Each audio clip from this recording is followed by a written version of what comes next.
أعوذ بالله من الشيطان الرجيم. بسم الله الرحمن الرحيم. قل أوحي إلي أنه استمع نفر من الجن فقالوا إنا سمعنا قرآنا عجبا يهدي إلى الرشد فآمنا به ولن نشرك بربنا أحدا وأنه تعالى جد ربنا ما اتخذ صاحبة ولا ولدا وأنه كان يقول سفيهنا على الله شططا وأنا ظننا أن لن تقول الإنس والجن على الله كذبا وأنه كان رجال من الإنس يعوذون برجال من الجن فزادوهم رهقا وأنهم ظنوا كما ظننتم أن لن يبعث الله أحدا وأنا لمسنا السماء فوجدناها ملئت حرسا شديدا وشهبا وأنا كنا نقعد منها مقاعد للسمع فمن يستمع الآن يجد له شهابا رصدا وأنا لا ندري أشر أريد بمن في الأرض أم أراد بهم ربهم رشدا وأنا منا الصالحون ومنا دون ذلك كنا طرائق قددا وأنا ظننا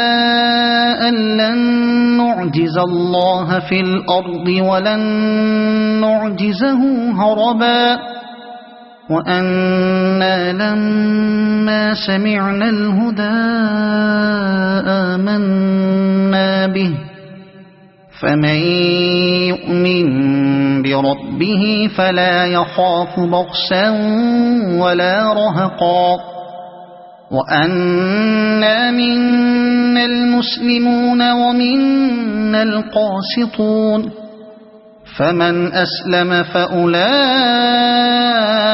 تحروا رشدا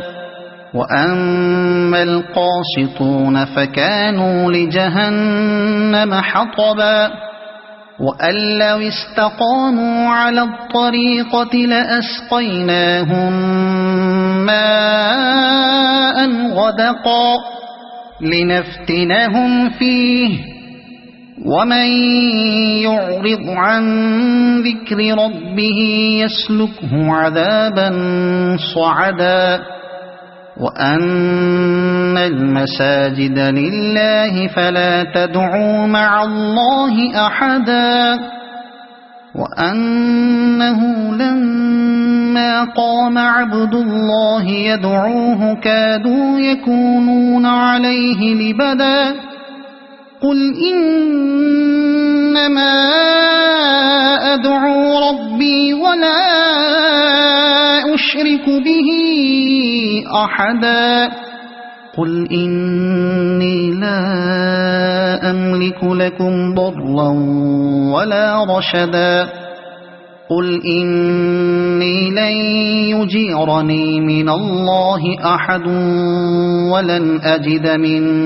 دونه ملتحدا إلا بلاغا من الله ورسالاته ومن يعص الله ورسوله فإن له نار جهنم خالدين فيها أبدا حتى حتى إذا رأوا ما يوعدون فسيعلمون من أضعف ناصرا وأقل عددا قل إن أدري أقريب ما توعدون أم يجعل له ربي أمدا عالم الغيب فلا يظهر على غيبه أحدا إلا من ارتضى من رسول فإنه يسلك من بين يديه ومن خلفه رصدا ليعلم أن قد أبلغوا رسالات ربهم وأحاط بما لديهم وأحصى كل شيء عددا صدق الله العظيم.